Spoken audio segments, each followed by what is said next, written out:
ketika dia belum percaya pada Yesus, ya taatnya luar biasa tuh. Jadi menurut saya teruji ketaatan Rasul Paulus. Keberaniannya Rasul Paulus teruji. Jadi kisah Rasul Paulus itu tidak ketika dia berjumpa dengan Yesus dan menjadi Kristen, lalu dia berani seperti itu. Jauh sebelum dia kenal Yesus, orang yang luar biasa berani Rasul Paulus. Ya. Jadi kita tahu ketika tahu cahaya itu kan Rasul Paulus mau menghabisi orang itu. Orang Kristen itu kan di tengah jalan. Dia tahu cahaya itu. Di tengah jalan.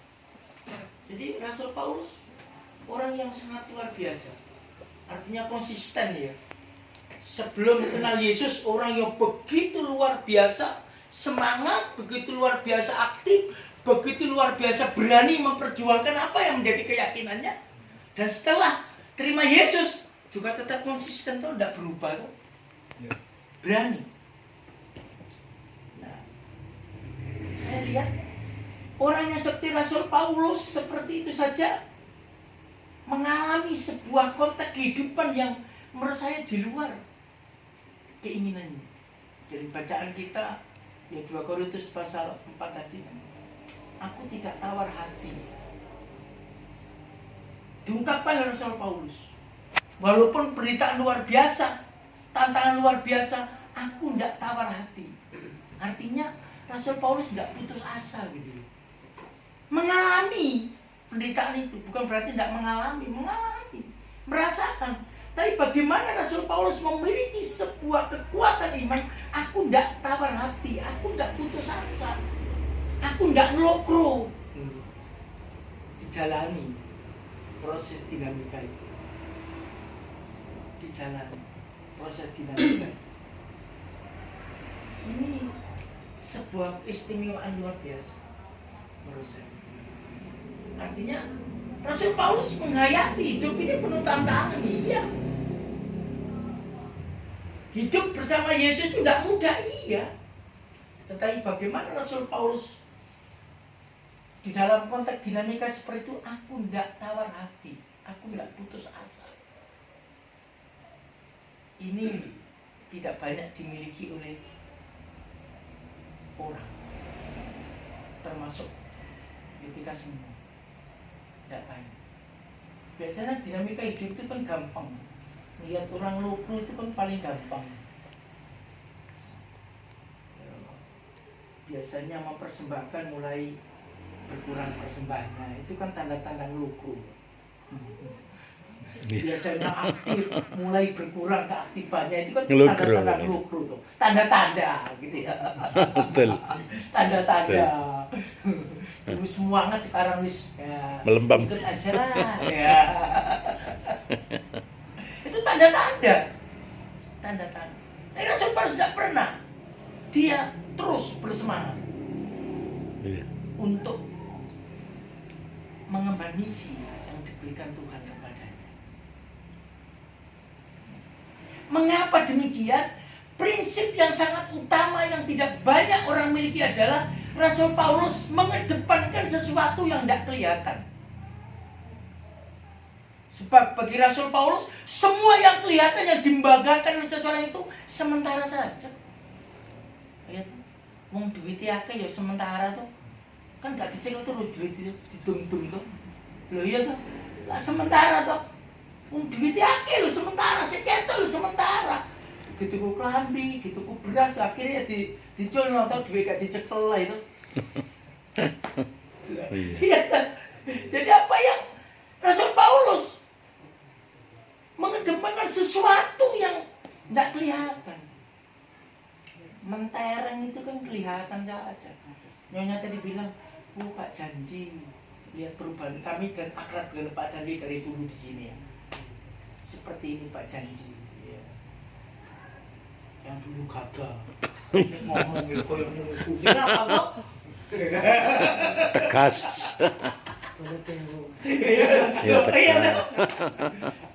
itu sementara yang karena kelihatan tuh, kelihatan bergose wis karo sing ireng blas.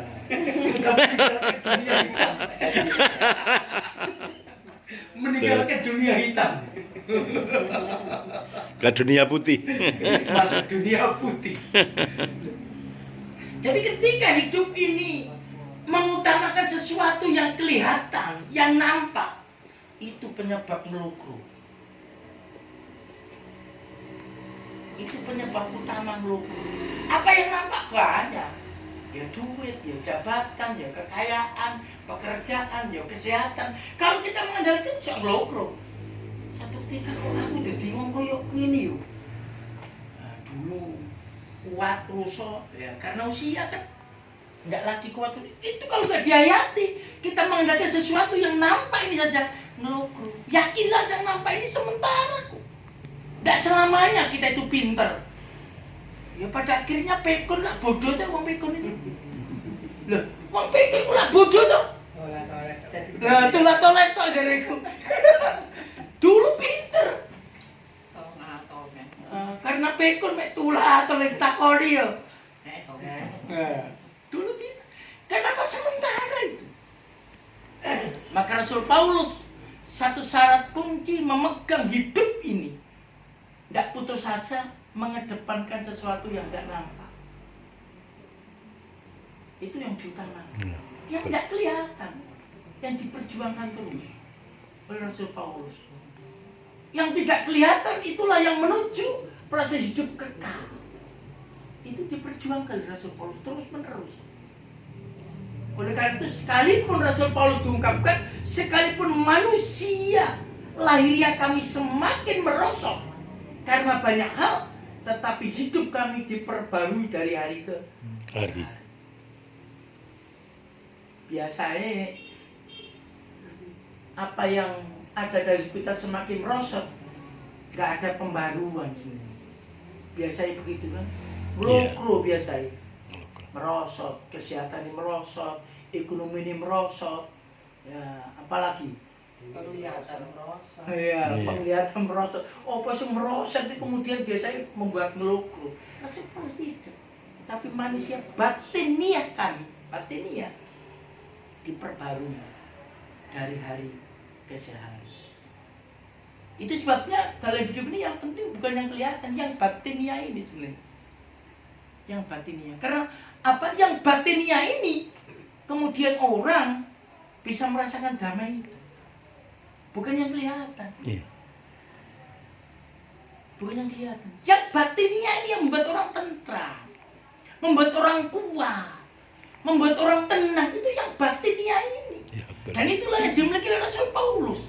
Batiniah kami dari hari ke hari semakin diperbarui. Ini luar biasa. Ini luar biasa. Batiniah ini yang dikedepankan oleh Rasul Paulus. Nah, saya kaitkan dengan Roma pasal 8 ayat 28. Kadang hidup di dalam Kristus ini kan hanya ingin yang enak saja. Ingin Allah turut bekerja untuk mendatangkan kebaikan gitu. Kan kita biasanya itu saja kita inginkan. Itu tidak bisa terjadi tiba-tiba. Tidak bisa.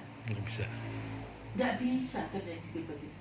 Tuhan bekerja dalam hidup kita untuk mendatangkan sebuah kebaikan ketika kita memiliki hidup yang tahan banting, nggak pernah tawar itu. Kuncinya.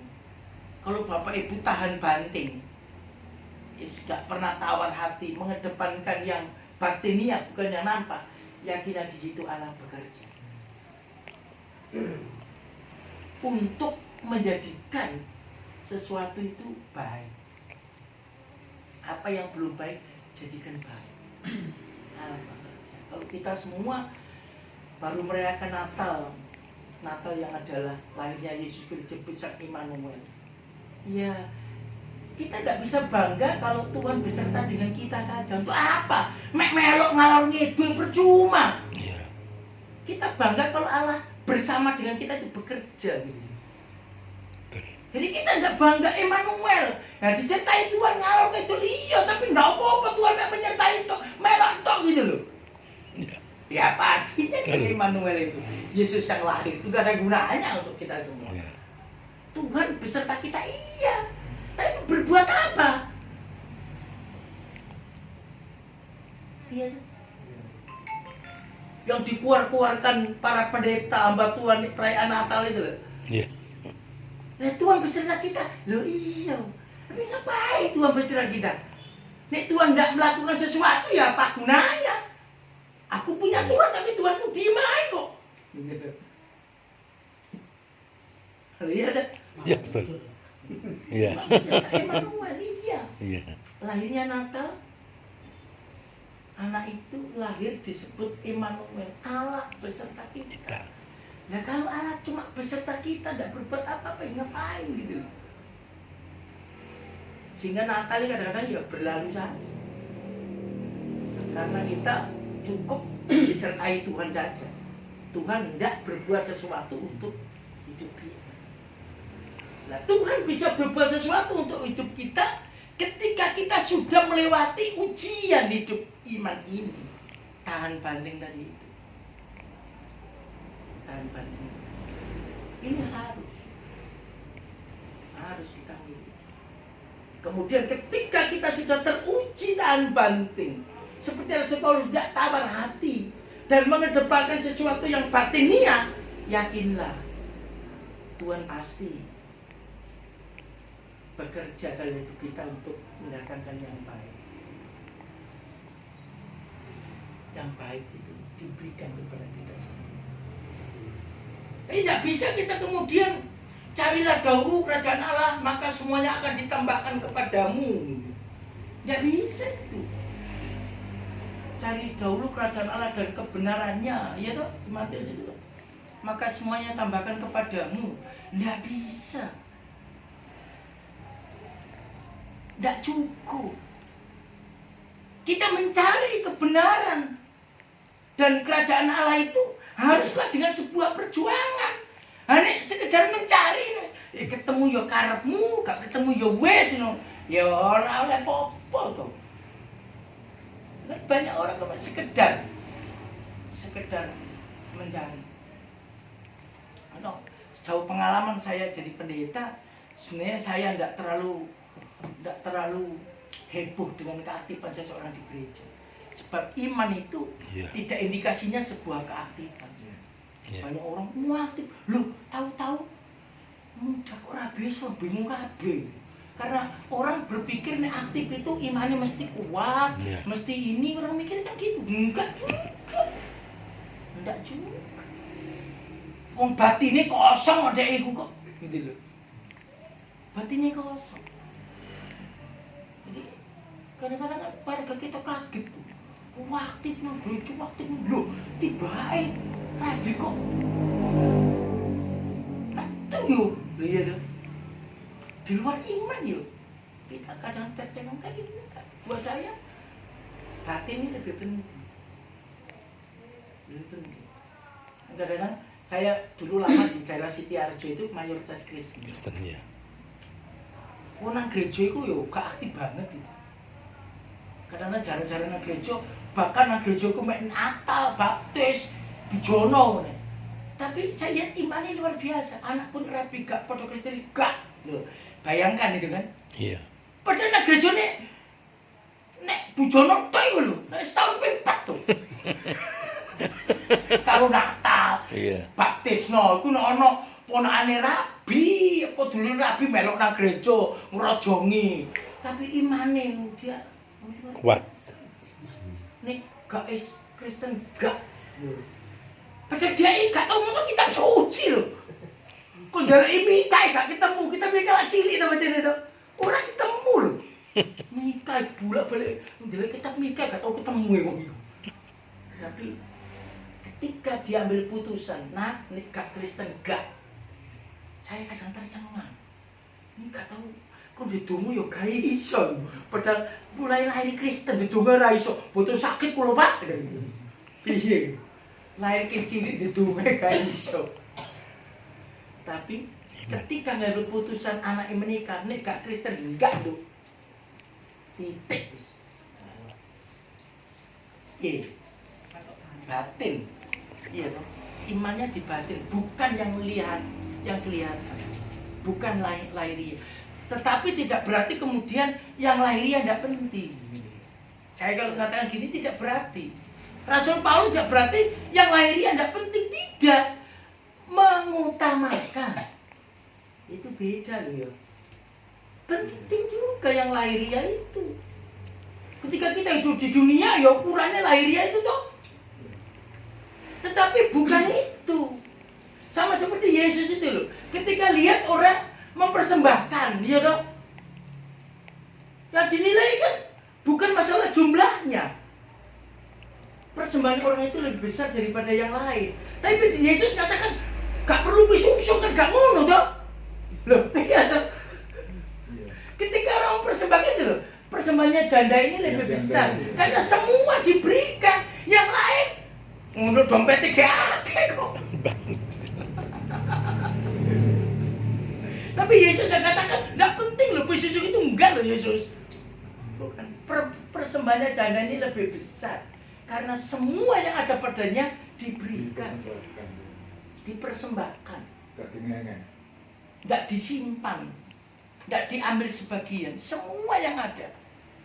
Dan itu yang dilihat Yesus, batiniahnya tuh, keikhlasannya itu. Mungkin kecil, tapi kabeh kok ikhlas loh. Ikhlas itu. Jadi sekali lagi, kalau saya katakan seperti Rasul Paulus tidak berarti yang lahiriah tidak penting loh, tetapi mengutamakan yang batiniah. Karena itu sumber kekuatan kita, sumber ketenangan kita, dan itu menjadi Allah berkarya. Allah berkarya dalam hidup kita untuk menjadikan semuanya baik. Yang saat ini belum baik. Mungkin tahun 2022 tinggal berapa lagi ya? Berapa hari lagi kita tinggal balik? Banyak juga lah. Ya, mungkin tahun 2022 ada banyak hal yang belum baik, yang kita rasakan, kita terima pergumulan kita. Iya. Sebabnya kita kemudian introspeksi diri. Bukan berarti Allah tidak mengasihi kita. Iya. Mungkin ukuran kita masih yang lahiriah tadi, yang nampak tadi loh. Belum yang batiniah. Belum yang batiniah. Coba kita melihat batiniah yang dikedepankan. Mungkin itu membuat kita jauh bisa lebih bersyukur. Karena yang batiniah yang kita depankan, bukan yang lahiriah. Ukurannya bukan yang lahiriah, bukan yang kelihatan, tapi batin. Ini penting. Yakinlah di sana ketika batin yang kita utamakan dengan kesungguhan hati, tahan menghadapi berbagai proses tantangan hidup ini, Allah tidak pernah kok meninggalkan kita. Allah tidak pernah. Makanya kita orang Kristen punya semboyan kan, ora et labora. Berdoa dan bekerja. Nek berdoa tok yo gak bener, nek bekerja tok yo Gak bener. gak bener. Itu kan batiniah tuh. Nyambut gawe karo berdoa. Ora kok berdoa nggak usah nyambut gawe kan gitu ya. Nggak ajar kita kan. Enggak, batiniah kita yang berdoa. Dan ketika kita terus bekerja, batiniah lah kita yang berdoa. Dan di sana Tuhan mencurahkan berkat itu untuk kita semua. Itu sebabnya sekali lagi mari kita refleksi dalam hidup kita agar tahun 2023 yang menurut para pengamat kita terjadi resesi, jadi enggak lah. Indonesia ini enggak resesi karena 60% itu areanya hidupnya adalah agraris. Agraris. Wong agraris juga kena resesi. Wong Covid kemarin sih kena wakil, wong kota, wong desa tetap nang sawah. Nggih. Betul. Nggih. Justru wong sing berjemur kok wong kota, wong desa bedino berjemur nang sawah. sorry ya. Betul Pak, ya. Iya, Memang kenyataannya. Berjemur. Ya bilang resesi. Enggak yakin aku Indonesia ini. Yang resesi justru orang yang di perkotaan, yang bekerja di luar sektor pertanian. Emang pertanian nggak ada orang resesi. Nggak tergantung siapa-siapa kok. Nggak tergantung siapa-siapa kok. Pokoknya semangat kerja hasilnya api yo, payu didol. Wis gitu. Loh, gitu. Buat saya ancamannya 40% orang yang di luar sektor pertanian ini. 60% kan penduduk kita ini masih di sektor pertanian. 60%, walaupun langsung dan nggak langsung gitu. Itu 60%, yang 40% yang tidak. 40% yang tidak. Ya sayang sekarang, ya sayang para petani nggak semudah dulu. Sekarang tuku pupuk ayo bermasalah. Kudu duwe kelompok, ya toh. Nah, dan seterusnya. Dulu kan renek dulu, dia omong iso dodol mes toh. Saiki ora iso. Nah, itu. Jadi sekali lagi, apa yang masih belum baik dalam hidup kita ini mari kita refleksikan. Kita refleksikan. Supaya tahun 2023 kita ini karena Allah yang bekerja dalam hidup kita menjadi lebih baik. Tidak mengandalkan kekuatan kita sendiri. Kemampuan kita, Allah bekerja. Allah turut bekerja. Itu berarti Allah nggak sendiri bekerja kan? Bersama dengan kita toh. Gitu loh ya. Allah turut toh. Ikut. Ini sampai menang ya, bisa dia menang. Loh kok enak aku nyambut gawe kono menang gitu lah. Allah turut bekerja. Semangat kita adalah semangatnya Allah menolong kita. Itu yang penting. Semangat kita adalah semangatnya Allah. Tidak pernah Allah membiarkan kita betul-betul semangat, tidak pernah. Jadi semangat kita tidak sendiri. Dibarengi dengan semangatnya Allah untuk membantu, menolong kita, mewujudkan yang terbaik dalam proses hidup kita. Itu mari kita hayati. Mungkin kita bagian yang kecil, tapi tidak apa-apa. Ketika kita mampu mengedepankan hal yang batiniah, kita akan mampu menjadi terang yang sesungguhnya. Terang yang tidak gampang meredup. Terang yang tidak gampang kena angin. Terang yang tidak gampang mati, sebab batiniah yang kita utamakan. Dan tidak mudah hidup seperti Rasul Paulus. Mudah-mudahan kita semua bisa meneladani. Amin. Kita berdoa terlebih dahulu. Bapa yang di surga, kami bersyukur atas kebenaran firman-Mu.